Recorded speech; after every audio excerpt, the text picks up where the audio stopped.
Siempre bienvenidos a los Viernes Culturales de la Falange. Antes de presentaros a Eduardo, el conferenciante de hoy, os voy a comunicar una serie de cositas. Se están recogiendo firmas para poder presentarnos en las próximas elecciones. Vamos en contra de esta pantomima, pero vamos a intentar hacer algo por lo menos para decir que estamos vivos. La entrega de las firmas es hasta el día 28 de mayo. Si alguien no puede comprometerse a traer más firmas que la suya, que deje aquí su cuadrícula firmada y la rellenaremos con otro, pero el que tenga posibilidad de sacar por ahí algún camarada, algún simpatizante o algún español normal, pues que se lleve una hojita y que la traiga lo más rellena posible. También os comunico que los jueves sigue habiendo aquí una reunión de camaradería que suele estar llena de tertulias bastante interesantes. Igual que la mesa, que es para postular y recaudar, para sufragar las multas democráticas que han puesto a nuestros camaradas que se enfrentaron al separatismo. Y que la próxima reunión que tendremos aquí se proyectará un vídeo el viernes que viene sobre el general Ben Micián, bajo el título del general Moro en los ejércitos de Franco. Y bueno, paso a presentar a Eduardo Núñez. No es la primera vez que le tenemos por aquí, me parece que está en la tercera o la cuarta. Hoy es un tema bastante nuestro, bastante apasionante y muy poco sabido, que es la historia de la CONS, la Central Obrera Nacional Sindicalista, que fue fundada en abril de 1934.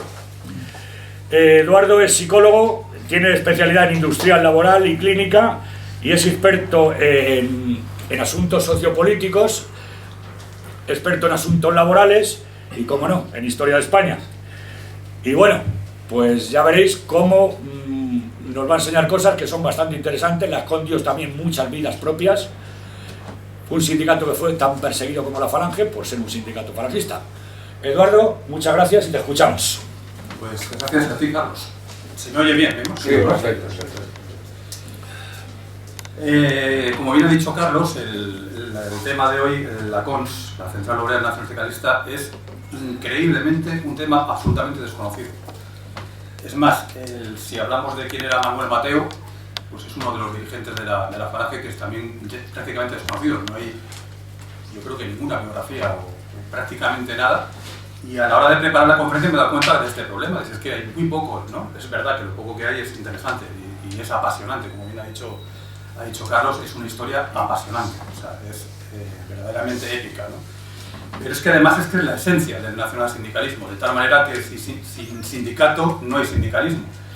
Y por esa misma razón, sin sindicato no hay nacionalsindicalismo. Por lo tanto, si alguna organización nos dice, bueno, yo soy nacionalsindicalista y tal, habría que preguntarles, ¿tenéis sindicato? No, pero no, entonces no sois nacionalsindicalistas. Simpatizáis con el nacionalsindicalismo, pero no sois nacionalsindicalistas. Aquí sí hay un sindicato que es TNS y es, por lo tanto, aquí sí se puede hablar de nacionalsindicalismo con conocimiento de causa. Bien, para cualquier persona de la calle, si le preguntan por la Falange, todo el mundo va a decir, bueno, ¿qué es la Falange? Pues la primero que se viene a la cabeza es la extrema derecha, ¿no? La ultraderecha. Lo que todo el mundo que no tiene muchos conocimientos políticos, lo primero que se viene a la cabeza, incluso no siendo malintencionado, es decir, es que la gente lo piensa porque lo cree de verdad. Ya, bueno, hay gente que evidentemente lo hace con idea de hacer daño, ¿no? Pero la mayoría de la gente no es con idea de hacer daño, es que lo piensan de verdad, ¿no?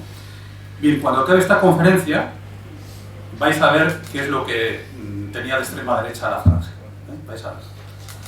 Y es que la CONS es realmente, como digo, la esencia del nacionalsindicalismo. Hoy, si hablamos de los sindicatos, pues lo que conocemos de los sindicatos, fundamentalmente UGT y comisiones, pues son un refugio de chupópteros, de chupones, que cobran subvenciones estatales con la excusa de servir de gestores de papeleo, de trámites burocráticos y laborales, o agencias de formación, que además luego no forman, porque no son agencias de formación que no forman a nadie, pero que cobran por ellos de las administraciones y que están totalmente burocratizados, son organizaciones totalmente burocratizadas, ¿sí? Con lo cual podrían ser sustituidos hoy sin ningún problema, incluso con ventaja, por cualquier gestoría laboral, por gestorías laborales, perfectamente, ¿no?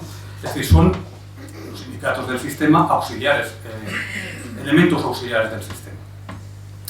Sin embargo, esto, que es cierto, que es una verdad y que no creo que a nadie le escandalice que se diga esto, porque es que es un hecho que todo el mundo conoce, ha dado pie a un cierto discurso que viene de la derecha. Habéis oído muchas veces a Esperanza Aguirre decir que bueno, eso del sindicalismo son cosas del pasado, es una rémora que hay que ir, bueno, poco a poco hay que ir acabando con ello, ¿no? Porque a fin de cuentas pues es una antigüedad, es una cosa del pasado, incluso mencionaba al franquismo, ¿no? Decir, esto de la negociación colectiva, los convenios colectivos, toda esta legislación, pues hay que ir acabando con ella porque son rémoras del pasado. Y eso es lo que ellos quisieran, que no quedara ningún vestigio de ningún sindicato ni de nada que tenga que ver con el sindicalismo de ningún tipo, ¿no? No digo ya revolucionario, sino ni siquiera reformista. Este discurso que está calando en mucha gente es muy peligroso, porque si hacemos caso de eso en base a que efectivamente las cúpulas de los sindicatos del sistema están corrompidas por ladrones y por sinvergüenzas, como bien sabéis, eso no significa que haya sindicalistas, incluso en estos sindicatos del sistema, que hacen una labor muy necesaria como representantes de los trabajadores, ya sean delegados sindicales, delegados de personal o delegados de prevención, en materia de prevención de laborales, etcétera, etcétera, que si se acabara con esto, pues no quedaría ya ninguna defensa de los derechos y libertades fundamentales de los trabajadores. El problema de la izquierda hoy día, antes de meternos en aspectos históricos, es que el comunismo y la izquierda en general ha degenerado en progresismo. O sea, si te das cuenta, ya no, incluso los comunistas ya no se definen como tales, sino como progresistas, ¿no? Y un progresismo realmente decadente. Los partidos comunistas de toda Europa hace décadas que pactan con los partidos socialdemócratas del sistema para gestionar el capitalismo. Es decir, se limitan a ser gestores del capitalismo, se han sentado en las cajas de ahorro, en empresas públicas, con cargos de todo tipo, obedientes al Fondo Monetario Internacional, al Banco Central Europeo y a quien haga falta. Eso no es un problema. Y en cuanto a sus ideas políticas, pues se reducen a dos grandes líneas. Hoy día la izquierda en general, y esto va también por los sindicatos y los partidos de izquierda, ¿no?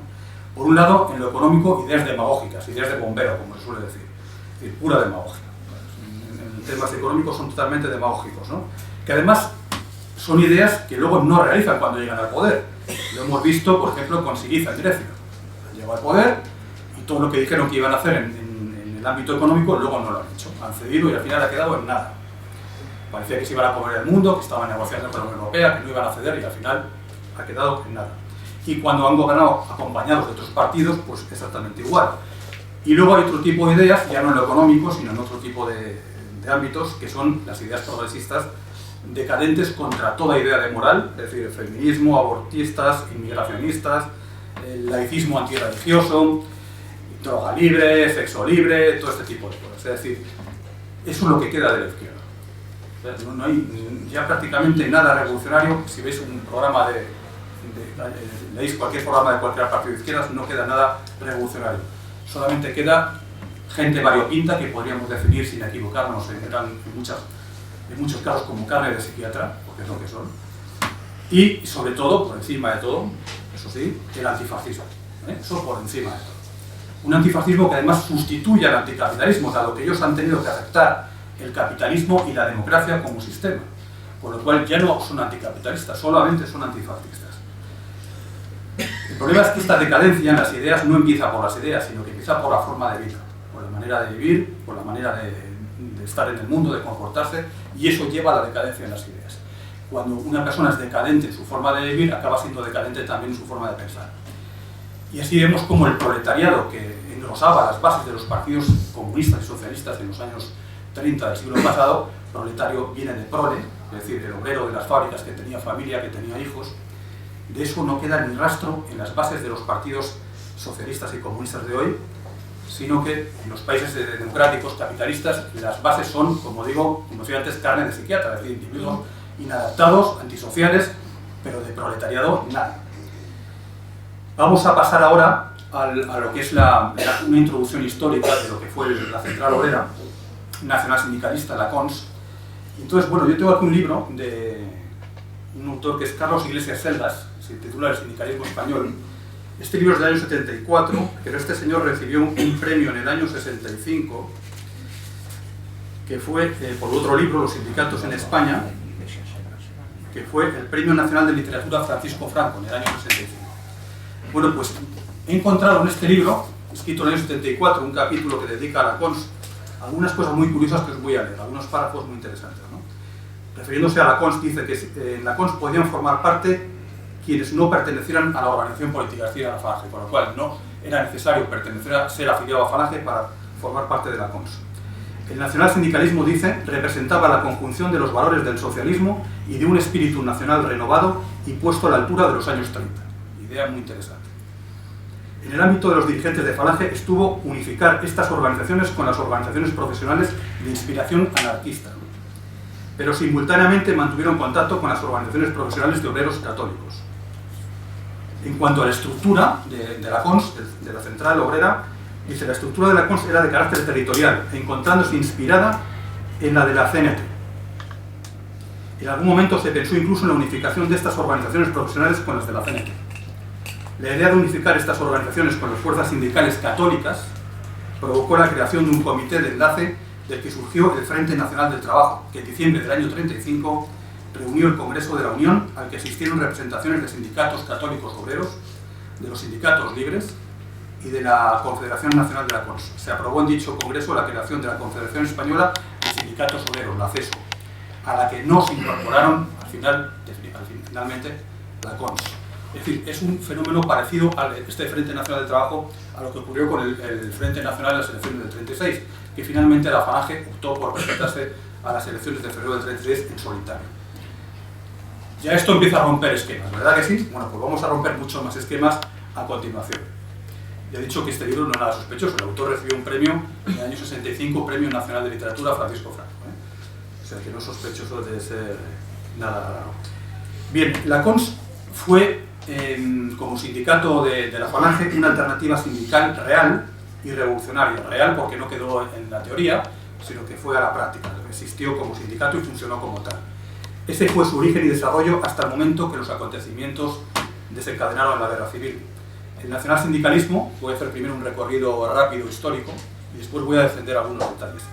El nacionalsindicalismo, como bien sabéis, nace en el año 31 con una idea muy clara: destruir el sistema y construir un orden nuevo basado en valores como la libertad, la integridad, la dignidad humana, la patria y la justicia social. Los que inspiran el nacionalsindicalismo. Desde un principio, Ramiro Ledesma y Onésimo Redondo, fundadores de las CONS, tuvieron muy claro que el camino de la revolución nacional sindicalista pasaba necesariamente por arrancar la lucha sindical de los sindicatos internacionalistas, que entonces eran UGT, que entonces era un sindicato marxista, y la CNT, y encauzarla, esta lucha, hacia la verdadera liberación obrera. Es conocida la labor de Onésimo Redondo en el sindicato remolachero de la remolacha de Valladolid, que es la primera actividad que tuvo Onésimo antes que la actividad política, con lo cual eso ya nos dice bastante por dónde querían ir. Pero más ambiciosa aún fue la labor que hizo Ramiro, impulsando para las CONS, tratando de enlazar desde el primer momento con el sector más sano de la central obrera anarcosindicalista que era la CNT. Desde el primer momento lo intentó y hasta el final de su vida lo siguió intentando, obteniendo un significativo éxito al lograr que numerosos dirigentes intermedios de esta central obrera ingresaran en las CONS y terminaran siendo los verdaderos fundadores de la CONS. Por ejemplo, Nicasio Álvarez de Sotomayor, Guillén Salaya, Camilo Orcina, Sinforiano Moldes, nombres totalmente desconocidos. Sinforiano Moldes fue quien logró incorporar a la CONS a más de 12.000 obreros de la construcción en Madrid. Valentín Medina, fundador junto con Sinforiano Moldes de la CONS en Zaragoza. Andrés Candial, Ángel Inglés, Melchor Rocatallada y Emilio Gutiérrez Palma, que fue el fundador de la CONS en Valladolid. Todos ellos, todos procedían de la CNT. Todos. O sea, no digo la mayoría, digo todos. Hasta Pedro Durruti, el hermano del conocido dirigente anarcosindicalista Buenaventura Durruti, abandonó la CNT para sumarse a las filas del nacionalsindicalismo. Y más adelante es conocido el intento de José Antonio de incorporar al sector disidente de los llamados talentistas, porque eran 30 los disidentes que representaba Ángel Pestaña, que salieron de la CNT por divergencias con este sindicato, ¿no? Y fundó, por lo tanto, el Partido Sindicalista como escisión de la CNT, y hubo conversaciones para su incorporación en Falange, si bien esta operación no llegó a cuajar. A instancia de Ramiro, de de Julio Ruiz de Alda y de José Antonio, el 4 de junio de 1934 se constituye en Madrid en la primera vez los estatutos, por así decirlo, de lo que sería la CONS, pasando a estar dirigida por Nicasio Álvarez de Sotomayor, y en primer lugar, y después, como veremos, por Manuel Mateo, que procedía del Partido Comunista de España. Manuel Mateo venía del Partido Comunista. Se crean sindicatos, pues bastantes. También es bastante poco conocido, lo que luego entraremos en el detalle. Sindicatos en la industria del pan, artes gráficas, empleados de oficina, hostelería, dependientes de comercio, oficios varios, empleados municipales, de la metalurgia, del transporte, de banca y de construcción, a los que seguirán posteriormente otras ramas de la producción. Pero fundamentalmente estos son los que se crearon y funcionaron. O sea, no es que se diseñaran unos estatutos, sino que funcionaron como tales. Además de los anarcosindicalistas y cenetistas mencionados, numerosos ex-marxistas y ex-comunistas se sumaron también a la CONS. José García Vara, a que vosotros habéis hecho un homenaje más que oportuno y merecido, con la restitución de la placa que había sido hurtada en el lugar donde fue asesinado. José García Vara era un sindicalista de la UGT, procedía de allí y estuvo militando toda su vida hasta que se incorporó a la CONS y abandonó la UGT con unos 400 afiliados de la UGT también, a los que sacó para fundar el sindicato de la industria del pan de la CONS, lo cual provocaría su posterior asesinato a manos de sus antiguos compañeros o camaradas el 2 de abril de 1935, como bien sabéis. Entonces, estos trasvases eran muy típicos en aquella época, no solo en España, sino en otros países también se dieron. El problema de esto es que el que hacía esto equivalía a una sentencia de muerte sin fecha, pero segura. Y eso es lo que le pasó a José García Vara y lo que le pasó a Manuel Mateo. Más nombres desconocidos. Estos procedían del comunismo. José Guerrero Fuensalida, Óscar Pérez Solís, uno de los fundadores del Partido Comunista de España, Óscar Pérez Solís, Enrique Matorras, que había sido dirigente de las Juventudes Comunistas del PCE, Carlos Rivas, Juan Orellana, que había sido dirigente sindical comunista en Sevilla, Antonio Corpas Gutiérrez. Todos estos fueron luego dirigentes de la CONS. Ya estáis viendo lo que es la extrema derecha, ¿ves? El perfil sociológico típico de la ultraderecha, como podéis ver, ¿no? No hay duda de que la CONS, pese a su breve andadura, tan breve como intensa, logró notables éxitos y logró arrancar de las filas internacionalistas y antinacionales del marxismo y del anarcosindicalismo a miles de trabajadores que encontraron en ella una central sindical desde la que poder luchar por la verdadera justicia social sin por ello traicionar a la patria. No obstante, su primera gran campaña, que luego vamos a entrar en detalle, ahora simplemente lo paso por encima, no logró el éxito esperado, pero fue una hábil estratagema. Se trató de movilizar a miles de parados y presionar a los empresarios para que les dieran un empleo. Esa es una idea que tuvieron muy buena y una idea pura de agitación. O sea, lo que se llama agitación y propaganda, pues era una idea de agitación. Pero la CONS en 1934 el problema que tenía es que carecía aún de la fuerza necesaria para poder presionar en las empresas o imponerse a las empresas y a los sindicatos adversarios internacionalistas, ¿no? Que todo es, como he dicho, eran UGT y CNT. Que en esta ocasión prefirieron estos sindicatos, cuando se hizo esta campaña de agitación, prefirieron apoyar a los empresarios en contra de la CONS porque les estaba comiendo el terreno y la presión que tenía, la capacidad de presión de la CONS no era suficiente como para poder conseguir que fuera un éxito esa idea, ¿no? Bien, cuando a principios de enero de 1935 Ramiro se va de la Falange e intenta reorganizar las CONS fuera de la disciplina de Falange, su principal punto de apoyo era en teoría la CONS. Digo en teoría, luego veremos por qué. Pero él va a intentar tirar de la CONS para reorganizar las CONS fuera de la Falange. Las CONS que él tanto había impulsado, ¿no? Sin embargo, pese al apoyo incondicional de Nicasio Álvarez de Sotomayor a Ramiro en la escisión, el grueso del sindicato, como veremos luego, no le secundó, sino que siguió con José Antonio en la Falange y pasó a ocupar la dirección del sindicato en sustitución de Nicasio. Pasó a ocupar la dirección del sindicato de la CONS Manuel Mateo. La situación social y política degenera muchísimo en el año 1935 en toda España y así se llega a 1936 en un clima de preguerra civil que impide el desarrollo de la CONS, una de las grandes desgracias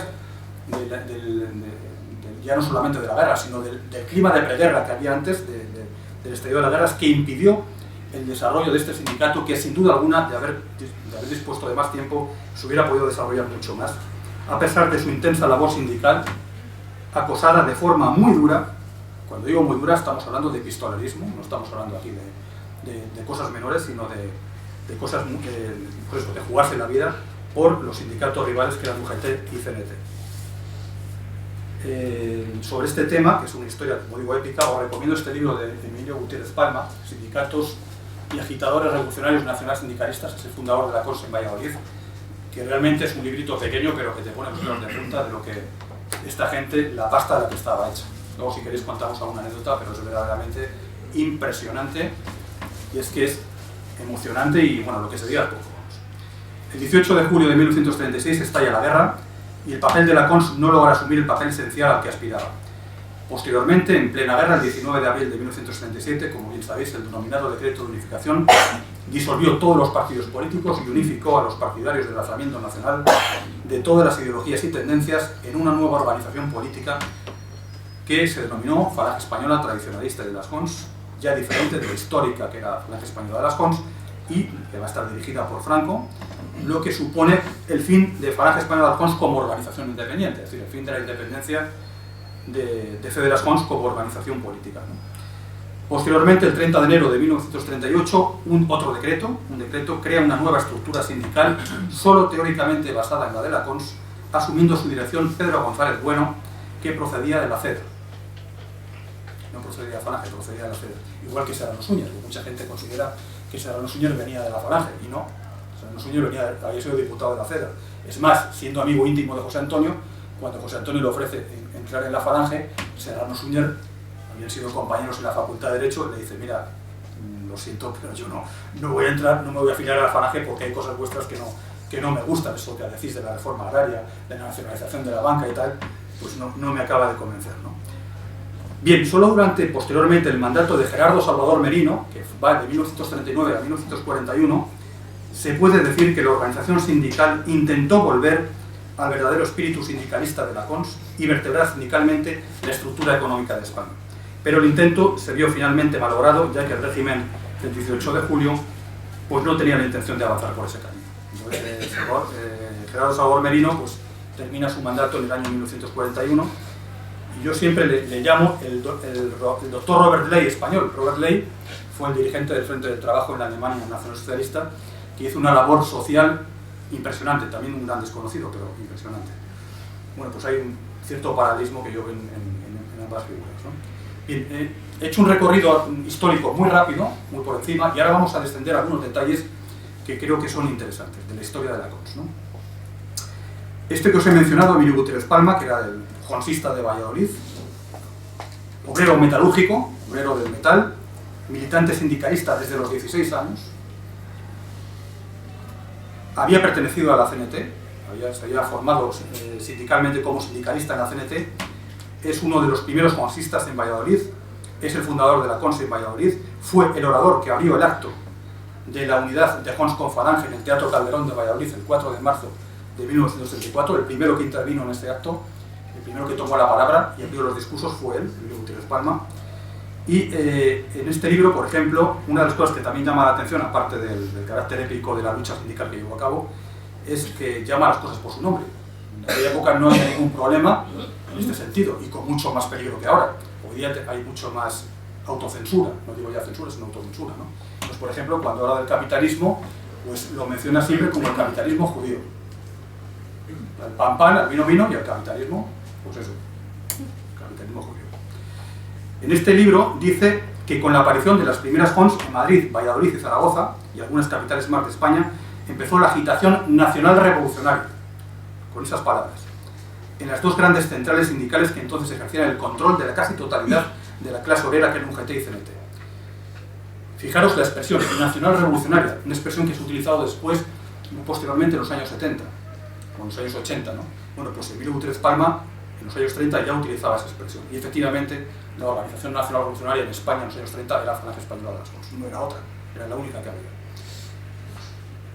Y dice esto porque una consigna que tenían en la CONS era entrar en los sindicatos de entonces, UGT y CNT, afiliarse a ellos en un primer momento y hacer dentro una labor de oposición, una labor crítica, para sacar a la gente, los que pudieran, lógicamente, y llevárselos a la CONS, con el peligro que esto suponía en aquel momento. Hemos hablado de Onésimo por el tema del sindicato que fundó, pero en el grupo que tenía Ramiro en Madrid, ya en el número 3, del 13 de junio de 1931, se lee nuestras organizaciones, 2 puntos. El bloque social campesino. ¿Esto qué es? Que se había tirado el rollo de Ramiro en la conquista del Estado y... No, esto existió. El bloque social campesino es una organización que se fundó en Galicia y a la que pertenecieron bastantes campesinos gallegos. Es decir, ya en el año 31 había una inquietud por hacer algo no solo político, sino también sindical. Como fue este bloque social campesino, totalmente desconocido también. Otro hecho significativo. La primera semana de julio de 1931, ya existía la conquista del Estado, tiene lugar una huelga de Telefónica en Madrid. Y en esa huelga participa Ramiro. La huelga fracasó y por su apoyo, por apoyar esta huelga, supuso el encarcelamiento de Ramiro. Daos cuenta de otro detalle. Esta gente apoyaba huelgas. ¿Habéis visto alguna vez alguna organización de extrema derecha apoyar una huelga? No, ¿verdad? Esta gente apoyaba huelgas. Ya desde el año 31, Ramiro va a la cárcel por apoyar una huelga, ni más ni menos. Evidentemente no se apoyan las huelgas que están manipuladas por un partido político, pero una huelga que sea justa, claro que hay que apoyarla. Gracias al apoyo a esta huelga de la Telefónica, como motivo de agitación contra el pulpo capitalista yanqui que se había aposentado en la compañía telefónica en el año 31, hombres como Olaya, Sinforiano Moldes, Juan Orellana y Nicasio Álvarez Sotomayor, todos de la CNT, se incorporan al grupo de la conquista del Estado con Ramiro y a las Jons, posteriormente.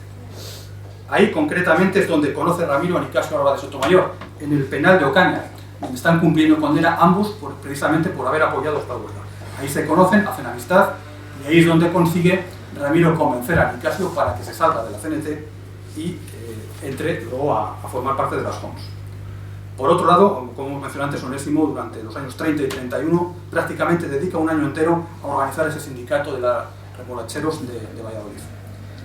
Guillén Salaya, en su libro Anecdotario de las Jons, dice: en Valladolid iban a hacer el primer sindicato jonsista. En enero de 1933, Emilio Gutiérrez Palma, a las órdenes de Onésimo Redondo, constituye el Sindicato de Transportes y Conductores de Automóviles y se perfila el reglamento de la que ha de ser Federación Sindical Agraria de Trabajadores del Campo, en Valladolid. Al cabo de 6 meses de vigente tarea, Valladolid cuenta con 17 sindicatos que agrupan cerca de 3.000 trabajadores.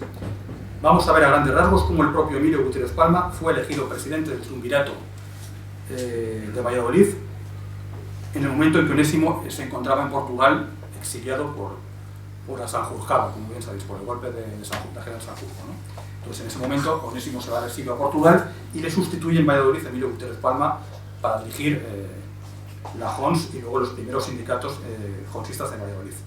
Los primeros sindicatos se llamaron, antes que la CONS, cuando no existía la CONS, Sindicatos Nacional Sindicalistas Autónomos e Independientes. Y Emilio Gutiérrez Palma habla también de poner en marcha una federación sindical agraria. El 7 de diciembre de 1933, después de la fundación de Falange Española, aparece el semanario FE de Falange Español y en él se publican los puntos iniciales de Falange Española. El punto 6, todavía no era Falange Española, digo Falange Española, estamos en el 33. El punto 6, de los puntos iniciales de Falange Española, dice: el nuevo Estado, por ser de todos, totalitario, velará por los intereses de todos. Es decir, la Falange está en sus puntos diciendo que defienden un Estado totalitario. Entonces, cuando oigo uno hablar a supuestos falangistas defendiendo la democracia y criticando el totalitarismo, es que no se han leído ni siquiera los puntos iniciales de Falange Española. Pero es que después, en los 27 puntos que ya son de Falange Española Jons, el punto también número 6 habla del Estado totalitario también. El Estado como instrumento totalitario al servicio de la integridad patria. Uno de los puntos de los 27 de Falange Española Jons. Debe ser que tampoco se lo han leído. Otro sindicalista de la CONS importante, Camilo Orcina Álvarez.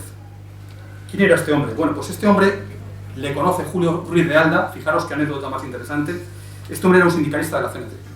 Le conocen Julio Ruiz de Alda en el año 1932 en un viaje, en un barco, de vuelta de Nueva York. En un viaje en barco coinciden Julio Ruiz de Alda y Camilo Orcina. Y en ese viaje pues estuvieron conversando durante horas en la cubierta del barco y se hicieron amigos.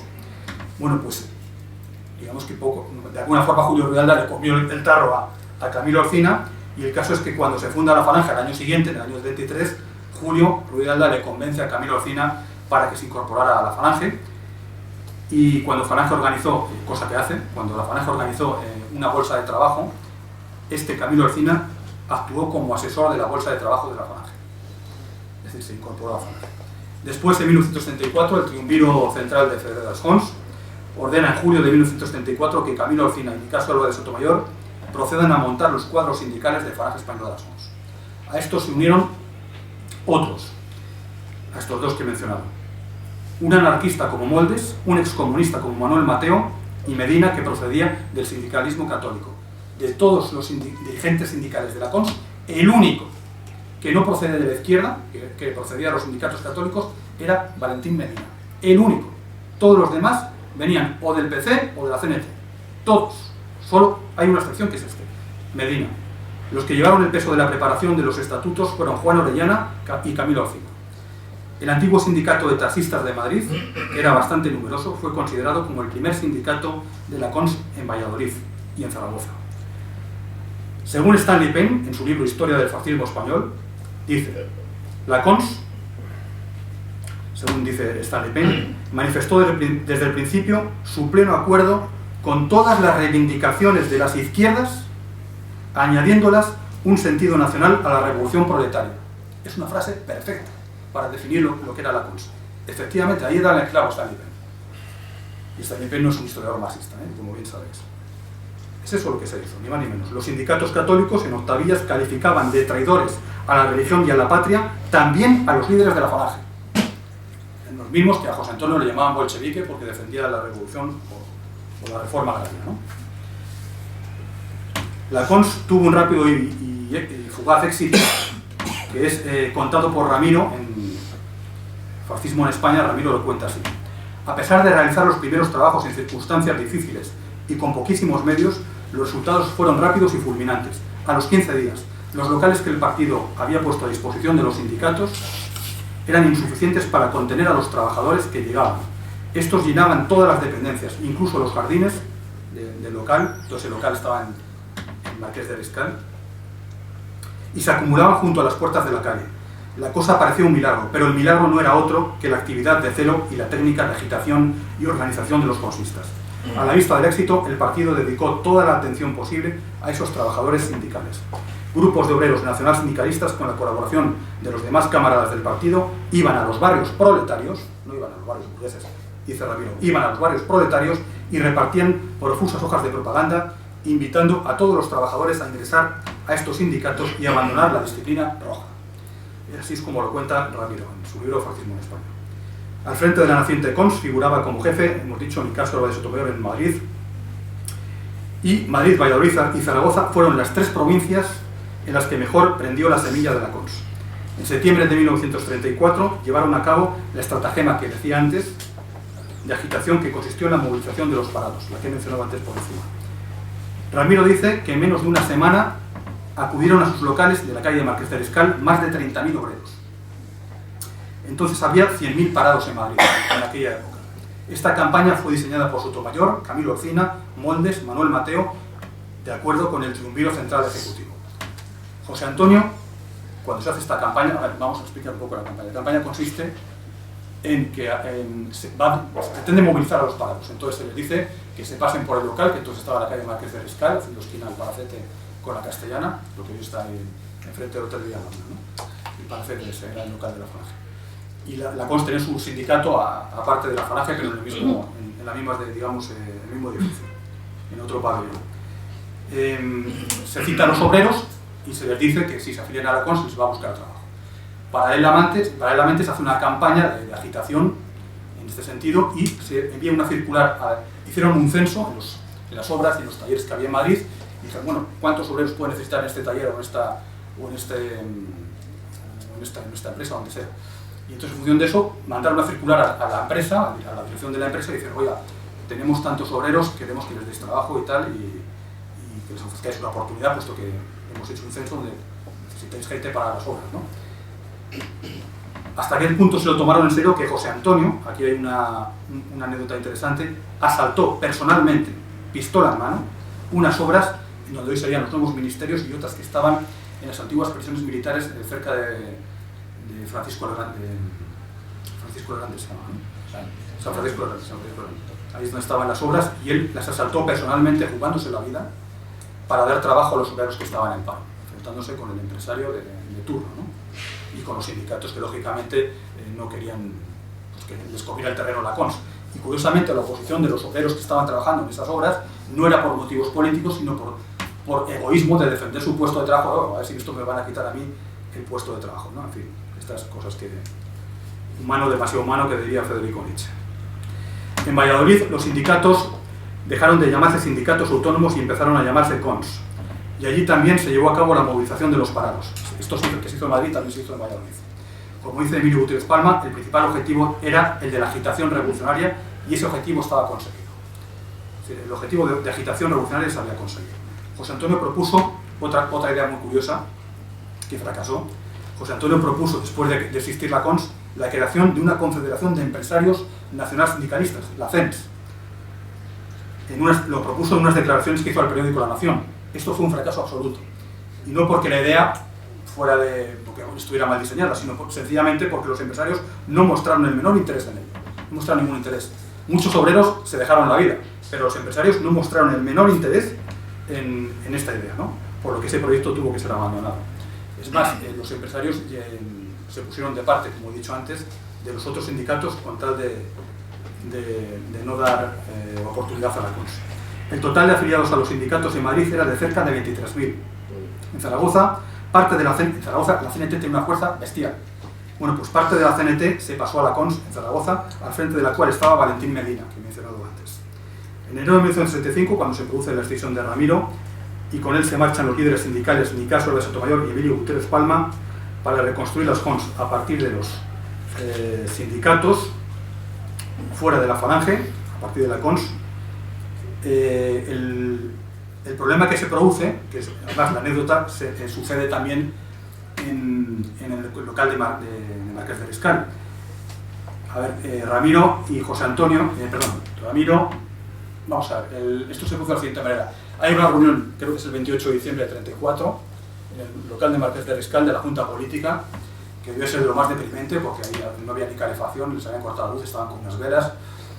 Y al salir de la reunión, Ramiro estaba súper frustrado. Se reúnen donde se reunían siempre los amigos de Ramiro, en el Café Fuima, que estaba en la Plaza de Callao, lo he contado una vez también, creo. Enfrente del Palacio de la Música, ahora hay una sucursal de banquero, el banquero de Fuima. Existió el bar hasta la cafetería Fuima existió hasta los años 60. Ahí se reúnen, constatado, Ramiro, Onésimo, Manuel Mateo y Nicasio de Sotomayor. Hay quien dice que hubo alguien más. Estos cuatro, desde luego, estuvieron seguros. No sé si alguien más, pero estos cuatro estuvieron seguros.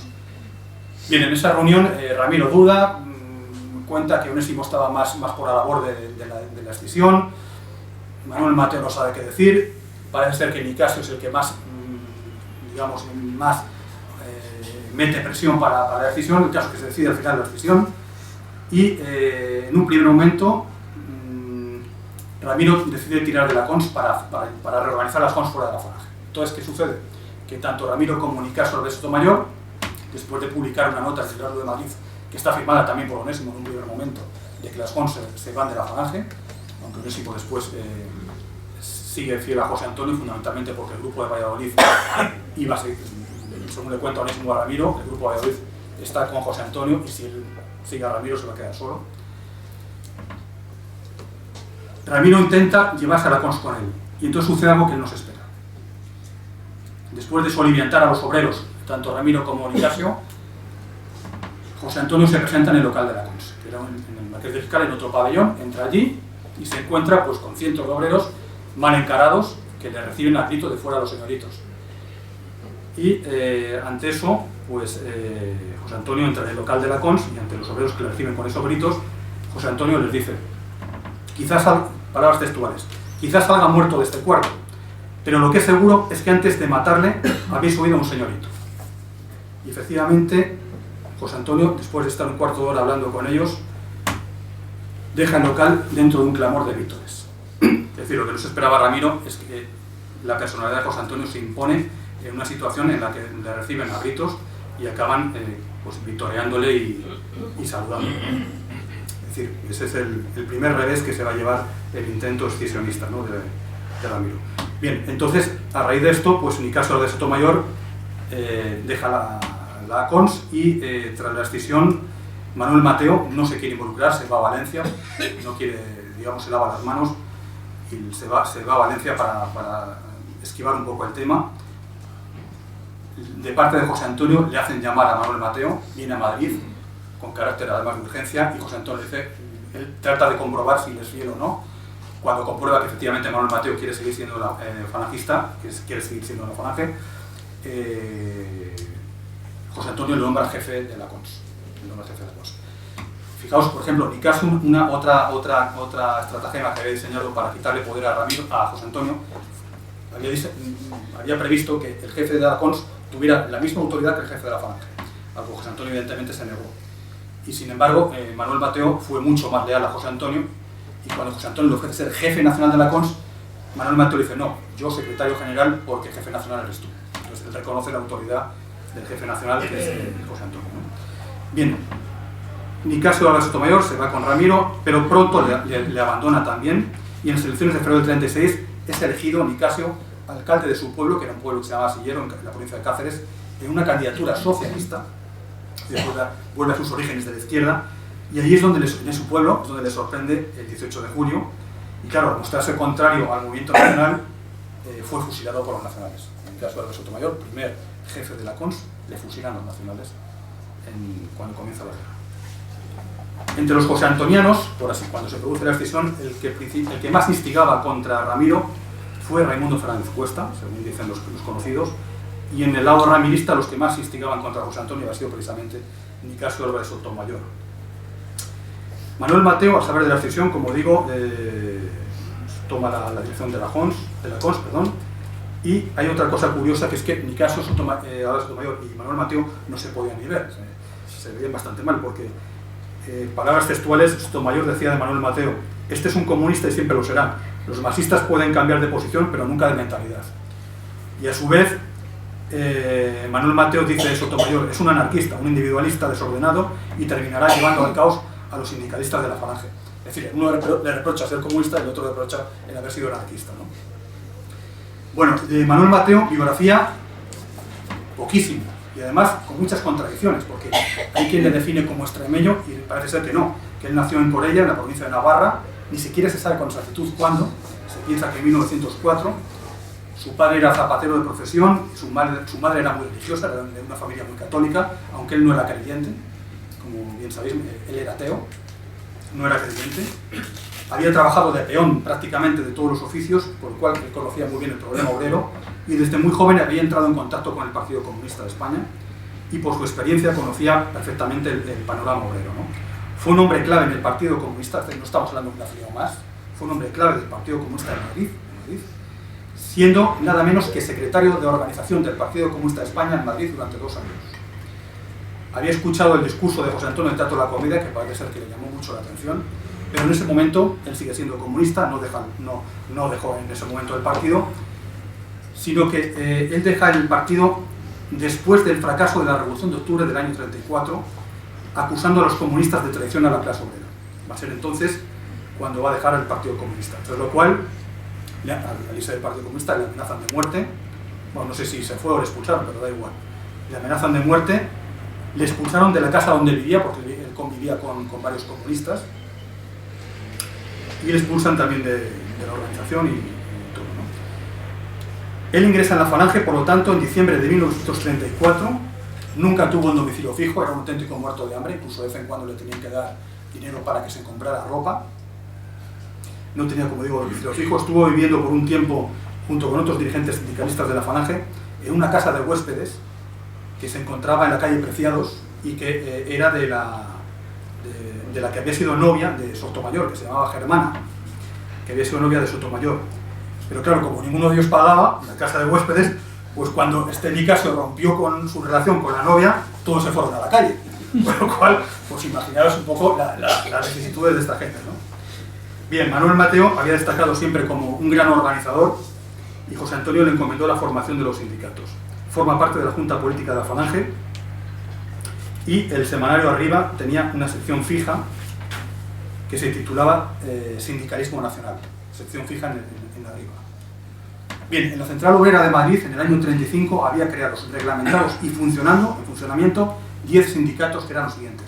Sindicato de la Industria del Pan, con 400 afiliados procedentes del UGT, con José García Vara como secretario, que es además el primer caído de la CONS, José García Vara. Había otro sindicato de industria hotelera con Camilo Orcina como secretario.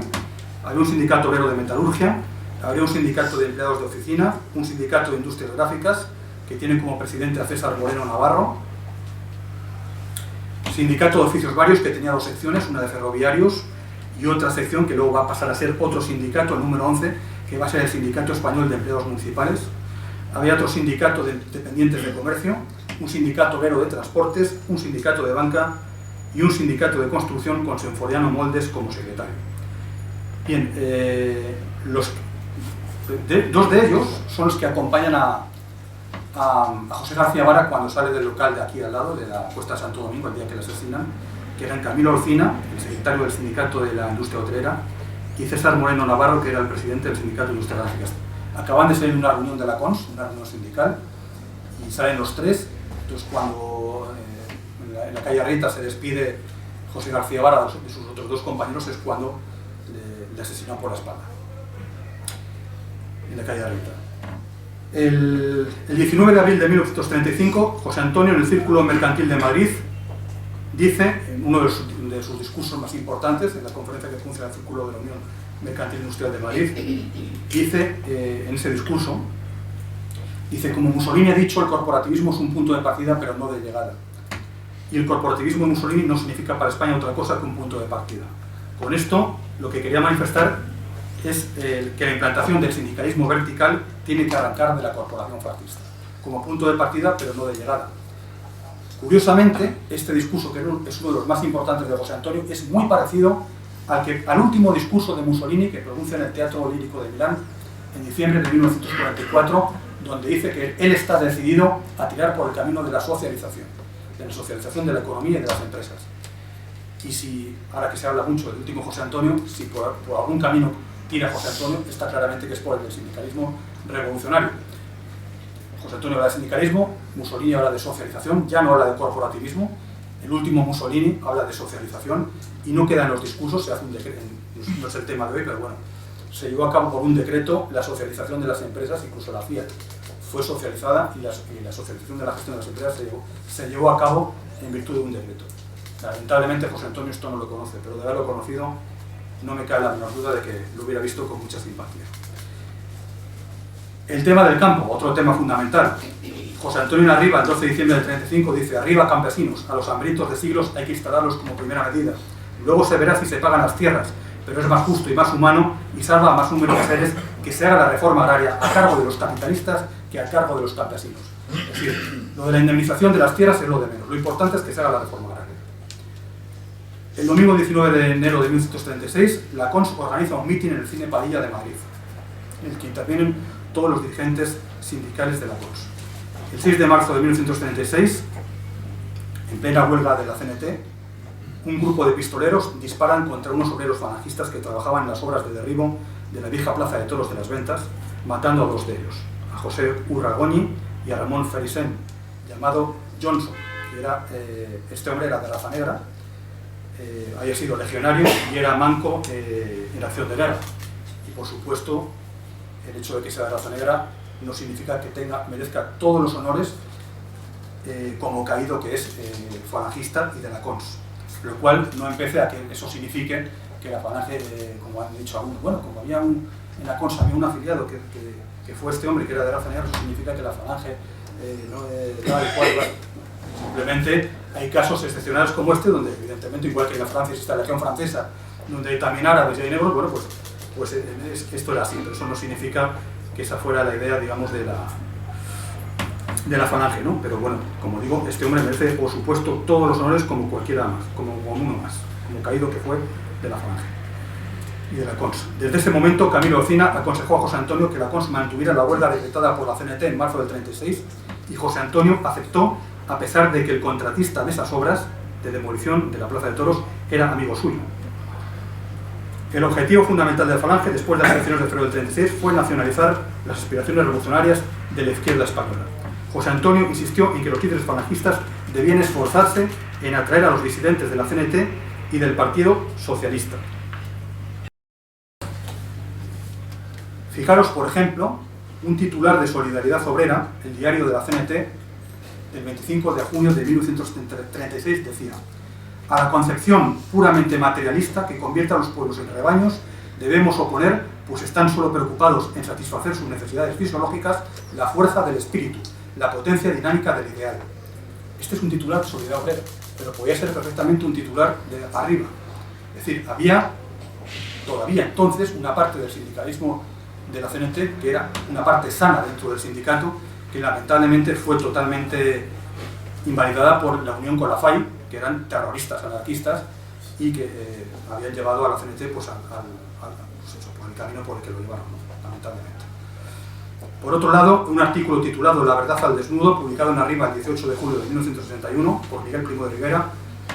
En ese artículo dice que en el fichero de la Falange que revisó por última vez a principios del año 36, protegido por la palabra reservadísimo, había un hombre, Ángel Pestaña, que era el líder del partido sindicalista, que se había apartado de la CNT al unirse con la FAI.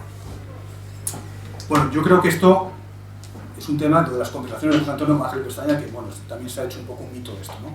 Hay quien dice que nunca se vieron, pero que sí hubo contactos, y hay quien dice que sí, que una vez comieron juntos en un restaurante de Barcelona, que es donde vivía Ángel Pestaña, pero en cualquier caso los contactos no fructificaron, no llegaron a ningún acuerdo.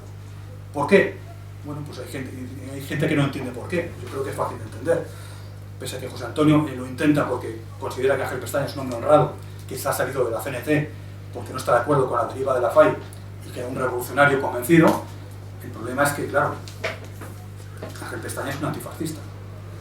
Es así. De hecho, si habéis visto los carteles de la guerra civil, hay algún cartel del Partido Sindicalista, que es el que dirige Ángel Pestaña, contra el fascismo. Yo no conozco ningún cartel de la Falange a día de hoy, por lo menos en aquella época, en contra el fascismo. Yo sepa, ¿no? Entonces, pues, evidentemente era difícil llegar a un acuerdo así, ¿no? Manuel Mateo estaba, por comentar un poco el final de Manuel Mateo, estaba encerrado en una casa en la calle Ventura Rodríguez, en las proximidades del Cuartel de la Montaña. Estaba encerrado y no entiendo tampoco por qué no se unió al Cuartel de la Montaña, pero bueno, el caso es que estaba aislado y estaba encerrado. Ya digo que la biografía es muy confusa y hay informaciones contradictorias. Hay quien dice que lo asesinan en agosto, pero parece ser que fue a finales de septiembre del 36 cuando unos antiguos camaradas suyos del Partido Comunista reconocen por la calle a su novia, que se llamaba Antonia, que iba a verle, 2 o 3 días por semana iba a verle porque él estaba encerrado, y entonces la siguen, y al seguirla, bueno, pues llegan a donde estaba él. Su novia también había invitado al Partido Comunista, por eso la conocían, y entonces los encuentran a los dos en el piso en el que estaba Manuel Mateo, y de allí los detienen, los llevan a la Checa de San Bernardo, y de allí los trasladan a la Checa de Serrano, a los dos. A ella, a la novia que se llamaba Antonia, la tienen detenida una semana y la sueltan, con lo cual sobrevivió, pero a Manuel Mateo, evidentemente, de la Checa de Serrano no salió. No me quiero ni imaginar lo que harían con él, porque si hacían lo que hacían con los demás, imaginaros con alguien que había sido del Partido Comunista, qué harían con él, ¿no?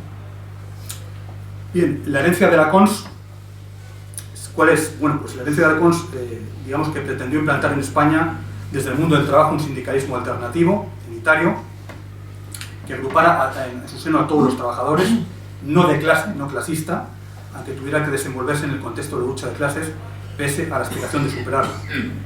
Y obligatorio, porque el sindicalismo voluntario solo sirve para debilitar la lucha obrera. Revolucionario, porque aspiraba a crear un orden nuevo, libre e independiente, porque iba dirigido por los propios trabajadores y no por ninguna internacional. Sindicalista de verdad, en lo ideológico y en la gestión, es decir, aspiraba a sindicalizar las empresas y a crear una estructura económica sindicalizada, lo que supone asumir el sindicalismo como ideología y no solo como práctica sindical. Es decir, el nacionalsindicalismo pretendía implantar desde el punto de la política, pero extenderlo a todas las vertientes políticas. Parafraseando al sindicalista Hubert Lagardelle, conviene recordar que el sindicalismo se opone al corporativismo por su espíritu revolucionario, da más importancia a los trabajadores que al Estado, a diferencia del socialismo, y se opone al anarquismo por rechazar su individualismo, ¿no? Y este es el sindicalismo que defendía la CONS. Hoy bien entrados ya en el siglo XXI, el capitalismo pasa por una de sus últimas fases. Vivimos una crisis sistémica del capitalismo, a la que, bueno, pues todos los sistemas económicos dicen que bueno, pues son cíclicas y el capitalismo moderno nace en el siglo XIX. Posteriormente, bueno, pues el elemento esencial del capitalismo sería la sociedad pública, la plusvalía, el interés, y todo esto es lo que se cuestiona por parte del nacionalsindicalismo. Yo estoy convencido de que el siglo XXI tiene necesariamente que avanzar en este sentido, en el sentido del sindicalismo revolucionario, y por eso urge que sindicatos como TNS pues avancen en este sentido, ¿no?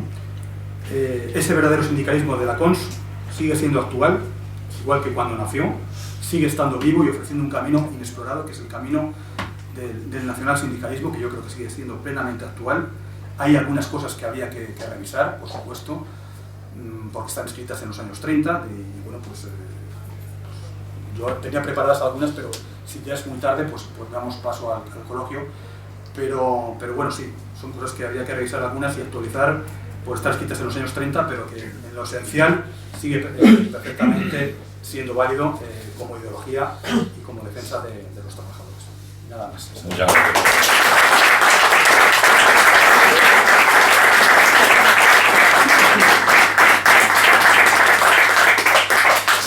Bueno, empezamos. José Luis, me parece que has levantado la mano, ¿no? Sí, simplemente, bueno, en primer lugar, felicitarte, Eduardo. Me ha gustado muchísimo la síntesis de la historia de la Central Obrera Nacional Sindicalista, que inexplicablemente no ha sido tratada con la profundidad y con la seriedad necesaria a una organización falangista, que es la que da sustancia y la que da esencia justamente a nuestra doctrina. Intervengo no para la conferencia que nos ha explicado magistralmente Eduardo, sino para despejar dos incógnitas que ha dejado un poco en el aire. Permíteme, vamos, en la sección de la incógnita, y voy a despejar esa cuestión. Juan Mateo ha dicho dos cuestiones. No se sabe el lugar de nacimiento, se sabe perfectamente. Nació en Corella, Navarra. Eso ya no es que naciera en Corella, Navarra. Y además, pero él no era navarro, su familia venía de Aragón, es decir, eran hermanos, fruto uno. O sea que eso está totalmente, no hay ninguna cuestión, es indubitable. Y Manuel Mateo tenía como profesión, él trabajó en muchas pequeñas cosas, pero sobre todo lo que se conocía más era, trabajó en imprentas y conocía muy bien el oficio de impresor. También, esto lo digo para también, de alguna manera, despejar una segunda cuestión que te he dicho. No entiendo, no sé, o no se ha explicado por qué no fue al cuartel de la montaña. Porque estaba trabajando para la Falange. En los últimos días previos al 18 de julio fue uno de los hombres más activos de la Falange, justamente en la preparación del alzamiento nacional. Y él le sorprendió, justamente cuando estaba, no pudo llegar, pero no pudo llegar porque estaba imprimiendo el manifiesto de José Antonio Primo de Rivera en la empresa Ferga de aquí de Madrid, de imprenta, donde él estuvo de cajista y donde, bueno, pues evidentemente pues, se estaba haciendo la impresión del manifiesto de José Antonio, alentando a que la Falange se sumase al 18 de julio, no podía estar, vamos, en dos sitios no tenía donde inspirar. Es decir, no entró, primero porque hubo ya dificultades, cuando ya tenía a Mr. Ferga, estaba muy cercano al cuartel de la montaña, estaba a un tiro de piedra, pero ya no podía, ni siquiera estaba cercado, acordonado. Sabes que no todos los falangistas, algunos lo intentaron, pero no todos llegaron. Pero en el caso, curiosamente, de Manuel Mateo, pues fue, y desde luego, si hay que rendir homenaje del sacrificio y del martirologio que se hizo por la Falange, digamos, quien más derramó y quien más ofrendó su sangre a España y a la Falange, sin duda alguna, fue la Central Obrera Nacional Sindicalista, de hombres ejemplares. Es decir, hubo uno de los dirigentes que mencionaba, por no hacer larga mi intervención, lo que daba que pensar esos dos puntos que parecía que habían quedado un poco, no sé, en el aire. Uno de los dirigentes de la Central fue también asesinado en la cárcel Modelo de Madrid el mismo día, 23 de agosto, cuando también mataron y asesinaron a Primo de Rivera, al hermano de José Antonio, a Fernando y a Julio Ruiz de Alba. Bueno, la conferencia me ha parecido mal. Muchas gracias. Muchas gracias, José Luis. Animaros. No seáis perezosos, que habrá muchas cosas que contar. Camilo. Sí, Eduardo. Mira, si no se pone entre paréntesis nacimiento y función, entre comillas, de la CONS, ¿qué podríamos ver en 20 años? ¿Qué podríamos ver de nacimiento y desaparición? No te entiendo, Sí, ya un poco más, por favor. Sí, ¿qué podríamos de años de fundación de la CONS, año de nacimiento de la CONS y de desaparición? ¿Qué años podríamos? Sí, lo he comentado, 34 es cuando se crea. 34 y la desaparición. Con el decreto unificado. Claro, igual que la Falange, igual. Nace al poquito de fusionarse Falange y la JON. Pues casi según se fusionan, deciden hacer un sindicato y en cuestión de un mes pues ya estaban los estatutos hechos. Jefe. Bien, a mí también me ha parecido magnífica, como bien ha hecho José Luis. Y sin ánimo de que profundice demasiado, porque si no nos salgaríamos todo lo que quisiéramos, sí que ha dejado además al último de tu intervención en el aire qué cosas podríamos, digamos, tocar de aquellos puntos iniciales de la Falange que hoy en día, como lógico, 80 años después, no están tan vigentes o ni siquiera nada de vigente como estaban entonces. Quizá la agricultura, por señalarle con el dedo directamente, puede ser uno de ellos. Sí, yo creo que habría que revisar, por la actualidad, porque está escrito en los años 30 fundamentalmente, por un lado lo de la sindicalizar, lo de la propiedad sindical, lo de la nacionalización del crédito, lo de la reforma agraria. ¿En qué sentido? Pues a ver, lo del tema de la propiedad sindical, yo creo que hoy día da igual que la propiedad sea sindical, pública o privada, en el sentido de que da igual que sea de un sindicato o que sea de un señor particular. Lo importante es que esté controlada. Y, lógicamente eso vale también para la banca, es decir, fijaos, cuando Bankia, que es intervenida por el Estado y es nacionalizada, pues siendo pública, funciona igual o peor que el Santander, por ejemplo, que es un banco privado, ¿no? Imaginaos que sería poner un banco en manos de la UGT, con todos los negocios que ha hecho, con la PSU y tal, ¿no? Sería un desastre, un desastre. Es decir, ¿qué quiero decir por esto? Que por el hecho de poner algo controlado por un sindicato no es una garantía de nada, no garantiza nada. Sobre todo si es un sindicato de clase, claro, el problema es que el sindicato que defendía la Falange no era de clase. La idea era hacer un sindicalismo vertical, que es parecido a lo que hizo en la Alemania nazi el Frente del Trabajo. Se disuelven los sindicatos y se crea una organización que engloba, para superar la lucha de clases, a todas las clases, a todas las organizaciones, ¿no? Pero lo importante es que hay un control, y en la banca lo mismo, lo importante es que hay un control político de la banca, que la banca esté controlada por el Estado. Esto es lo fundamental, ¿no? Luego ya que sea pública o privada lo de menos, pero que esté controlada, el servicio de crédito tiene que estar controlado por el Estado. Y luego la reforma agraria, pues por ejemplo en los años 30 se hablaba de que los latifundios había que intervenirlos porque estaban mal explotados. Hoy día este no es el problema, hoy día los latifundios no están mal explotados, están explotados y bien explotados.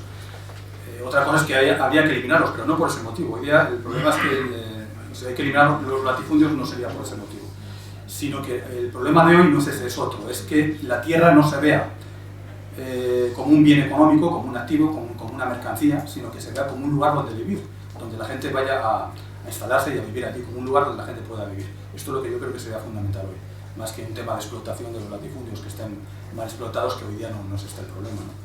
Sino, igual que antes se iba de las ciudades al campo, pues a lo mejor hoy día habría que poner en marcha un movimiento inverso, de las ciudades, he dicho del campo a la ciudad, de la ciudad al campo, ¿no? Todas las grandes ciudades tienen muchísimos parados, hay muchos pueblos abandonados, hay muchos pueblos que están deshabitados, habría que hacer un movimiento de vuelta al campo, pero sobre todo de revitalizar la tierra y el campesinado en el sentido de un lugar donde vivir y no solamente no considerarlo como si considerara la tierra como una mercancía o como un bien económico. Yo creo que eso sobre todo sería un poco la idea. Pero... Si me permites, Eduardo, hay una palabra que usan mucho los falangistas de esa época, es disciplinar la economía. Da igual por qué, pero sobre todo por en un estado antropocéntrico que es el nuestro, la persona es la que tiene que disciplinar la economía, no la economía de la persona. Y hoy día, basándonos en la reforma agraria, sería muy necesario para la especulación del terreno en la construcción. O sea, un lugar efectivamente donde vivir, dejando los lados más pobres de tierra, me refiero, menos productiva para la vivienda, lo que es para el pueblo, las siguientes para pastos, la tercera para la agricultura, y devolver al bosque toda la foresta, explotarle, lógicamente, pero también ir reponiendo, que es la idea primitiva de Falange, adaptándola hoy día. Y sobre todo que el sindicato no se entienda como un sindicato de clase, que a fin de cuentas una clase es una parte del pueblo, sino que sea un sindicato que sea para todo el pueblo, ¿no? Para todos los trabajadores, para todos los que producen. Esa idea sí que la tenía el sindicalismo y esa es la que hay que mantener, ¿no? Y luego pues la plusvalía que decía José Antonio, que el sistema capitalista asigna al capital o al capitalista, y José Antonio defendía que se tenía que asignar al sindicato, no decía directamente al trabajador, sino al sindicato, que es el que organizaría un poco el tema de la plusvalía. Eso es lo que... Es que para nosotros el sindicalismo también es totalitario. Claro. Es que hablar de sindicalismo y de Estado, bueno, la célebre carta que tiene Ramiro a Sotomayor, el otro está con el sindicato, y dice Ramiro, cambia la palabra sindicato por el Estado, que sería un Estado sindical, y estaremos los dos de acuerdo. O sea que estamos hablando de términos totalitarios. Digamos, lo esencial no ha cambiado. O sea, las relaciones entre capital y trabajo, lo que no puede ser es que el capital esté por encima del trabajo. Esto es fundamental. O sea, el capital no puede estar por encima del trabajo. Y esto es atemporal, esto no tiene que ver con ninguna época. Eso hay que tenerlo claro. Yo creo que después de esta conferencia, si algo ha quedado claro, es que efectivamente la falange era muy de derechas. Sí, era de extrema derecha, ¿no? Derecha extrema. O sea, yo creo que eso ha quedado clarísimo. Fue el origen del Opus. Sí. Venga, animaros. ¿Nadie más? ¿Nadie? Bueno, pues os recuerdo lo de las tertulias de los jueves, que estáis invitados todos, lo de la mesa de Blanquerna, que es para sufragar las multas democráticas, lo de las firmas, que os llevéis quien podáis conseguir, aunque sea una más de la vuestra, llevárosla porque todas son necesarias, y que el próximo viernes tenemos aquí a Nico Roa, que es el autor del documental sobre el general Benmicial, le echaron por televisión y es impresionante. Es un documento social, de guerra, de la España africana, o sea, y os esperamos también para ver la proyección y va a estar animado por él mismo. A todos los demás y a todos vosotros, y especialmente Eduardo, muchísimas gracias y te esperamos una próxima.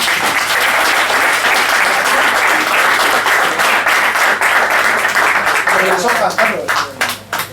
¿Quién quiere hojas para lo de las